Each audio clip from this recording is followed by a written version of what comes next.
नमस्कार, आप देख रहे हैं KH लाइव हिमाचल। मैं हूं आपके साथ पूजा राजपूत। आज इस इवनिंग बुलेटिन में हम आपको हिमाचल प्रदेश की तमाम बड़ी खबरों से रूबरू करवाएंगे। आइए पहले नजर डालते हैं आज की हेडलाइंस पर। हिमाचल कैबिनेट मंत्री विक्रमादित्य सिंह की संसद स्तर बुलाने की मांग। भाजपा प्रदेश में निकालेगी तिरंगा यात्रा। हिमाचल में किसानों को बड़ी राहत, बिजली पर 4.04 रुपये प्रति यूनिट सब्सिडी। CBSE 10वीं और 12वीं का रिजल्ट घोषित, छात्राओं ने मारी बाजी। मनाली लेह मार्ग पर वाहनों की आवाजाही शुरू। भुंतर हवाई अड्डे पर दूसरे दिन भी उड़ानें रद्द। शिमला में स्मार्ट पार्किंग बनाने की योजना। छात्रवृत्ति घोटाले में CBI के हाथ अहम सबूत, जल्द हो सकती है और गिरफ्तारियां। हिमाचल में अगले 5 दिन मौसम साफ, तापमान में बढ़ोतरी।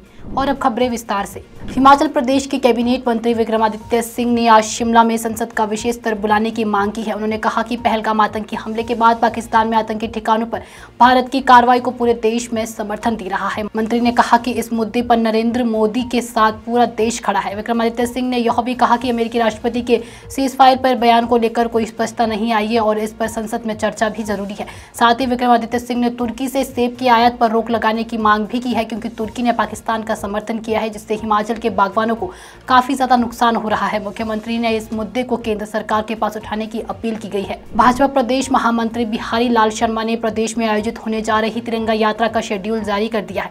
यह यात्रा 14 से 23 मई तक पूरे प्रदेश में आयोजित होगी। यह एक सामाजिक कार्यक्रम रहेगा जिसमें समाज के सभी वर्ग भाग लेंगे। यात्रा का उद्देश्य भारतीय सेना की वीरता और ऑपरेशन सिंदूर की उपलब्धियों को सलाम करना है, जिसमें पाकिस्तान के खिलाफ वीरता से युद्ध लड़ा गया।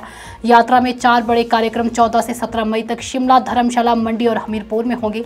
इसके बाद 18 से 23 मई तक प्रदेश के विभिन्न मंडलों में तिरंगा यात्रा का आयोजन किया जाएगा। हिमाचल प्रदेश सरकार ने किसानों को बिजली बिल में बड़ी राहत दी है। अब किसानों को सिर्फ 1 रुपये प्रति यूनिट की दर से बिजली मिलेगी। इसके लिए राज्य सरकार प्रति यूनिट 4.04 रुपये की सब्सिडी वहन करेगी। अधिसूचना भी जारी कर दी गई है। हालांकि कुछ किसानों को अस्थायी रूप से बढ़े हुए बिल मिले हैं, जिन्हें आगामी बिलों में समायोजित भी किया जाएगा। सरकार ने किसानों के कल्याण को सर्वोच्च प्राथमिकता देने की बात दोहराई है। CBSE ने मंगलवार को 10वीं और 12वीं कक्षा का रिजल्ट घोषित किया। हिमाचल प्रदेश में 10वीं का रिजल्ट जो है 97.26% और 12वीं का रिजल्ट 92.76% रहा। 10वीं में जो है 17,177 छात्रों ने परीक्षा दी, जिनसे 16,706 ने परीक्षा पास की है। वहीं लड़कों की पास प्रतिशत 96.58% और लड़कियों की जो है 98.09% रही है। वहीं 12वीं में 11,385 छात्रों ने परीक्षा दी, जिनमें से 10,561 ने सफलता प्राप्त की है।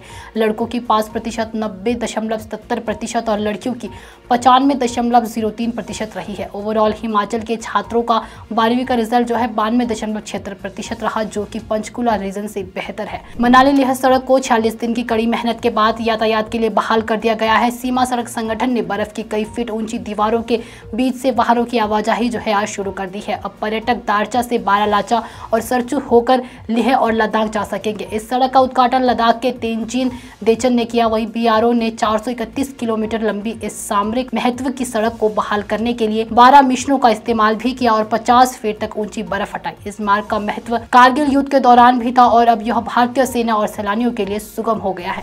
हिमाचल प्रदेश के भुंतर हवाई अड्डे पर मंगलवार को लगातार दूसरे दिन भी देहरादून और जयपुर की उड़ानें रद्द रही।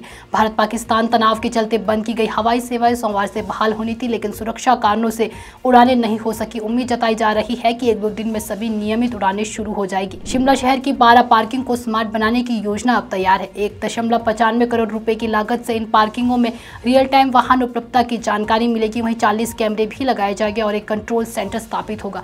इससे पर्यटकों को शिमला के प्रवेश द्वार पर ही पार्किंग की स्थिति का पता चल जाएगा। नगर निगम शिमला कृष्णानगर में 150 आवासीय यूनिट्स बनाए जाएंगे। यह कॉलोनी अवैध ढारों में रह रहे लोगों के लिए होगी। वहीं स्टेबिलिटी रिपोर्ट के बाद काम शुरू होगा, जिनसे इन लोगों को सुरक्षित आवास मिलेगा। इस परेशानी को हमेशा के लिए खत्म करने के लिए निगम प्रशासन ने यह फैसला लिया है। इसके लिए पूरा प्रोजेक्ट तैयार कर निगम को सरकार को सौंपना है। छात्रवृत्ति घोटाले की जांच में CBI को बड़ी सफलता मिली है। हिमाचल प्रदेश, पंजाब और हरियाणा में की गई छापेमारी के दौरान कई अहम दस्तावेज और डिजिटल डिवाइस जब्त की गई है। कंप्यूटर, हार्ड डिस्क डिस्क और अन्य डिजिटल स्टोरेज डिवाइस को सील कर फॉरेंसिक जांच के लिए भेजा जा रहा है। सीबीआई ने जब्त की गई वस्तुओं की सूची तैयार की है, जिस पर स्वतंत्र गवाहों के हस्ताक्षर भी लिए गए हैं। डेटा विश्लेषण के लिए साइबर फॉरेंसिक विशेषज्ञों की मदद ली जाएगी। सूत्रों के मुताबिक जल्दी कुछ और गिरफ्तारियां भी हो सकती है। हिमाचल प्रदेश में अगले 5 दिन मौसम साफ रहने की संभावना जताई गई है। इस दौरान कुछ स्थानों पर हल्की बूंदाबांदी भी हो सकती है, लेकिन अधिकांश जगहों पर धूप खिलने से तापमान में 4 से 5 डिग्री तक बढ़ोतरी होगी। महिमा में लगातार हो रही बारिश और ओलावृष्टि के बाद तापमान सामान्य से कम था, लेकिन अब गर्मी का एहसास बढ़ेगा। मनाली का तापमान अभी सामान्य से 6.8 डिग्री कम है। वहीं केलांग और भुंतर में भी तापमान सामान्य से नीचे चल रहा है। सिरमौर जिले की बात करें तो सिरमौर जिले में सामान्य से 355% ज्यादा बारिश हुई है, जबकि बिलासपुर में यह आंकड़ा 241% अधिक रहा। महिमा में अब तक हिमाचल में 25% ज्यादा बारिश हुई है, जिससे ना गर्मी और ना ही सूखे जैसी स्थिति बनी हुई है। तो ये थी प्रदेश की कुछ तमाम बड़ी खबरें। अगर आपको वीडियो पसंद आई हो तो वीडियो को लाइक, कमेंट, शेयर और हमारे फेसबुक पेज केश लाइव हिमाचल को फॉलो अवश्य करें। और साथ ही अगर आप हमारे इस वीडियो को यूट्यूब चैनल के माध्यम से देख रहे हैं तो हमारे यूट्यूब चैनल को भी सब्सक्राइब जरूर करें। धन्यवाद।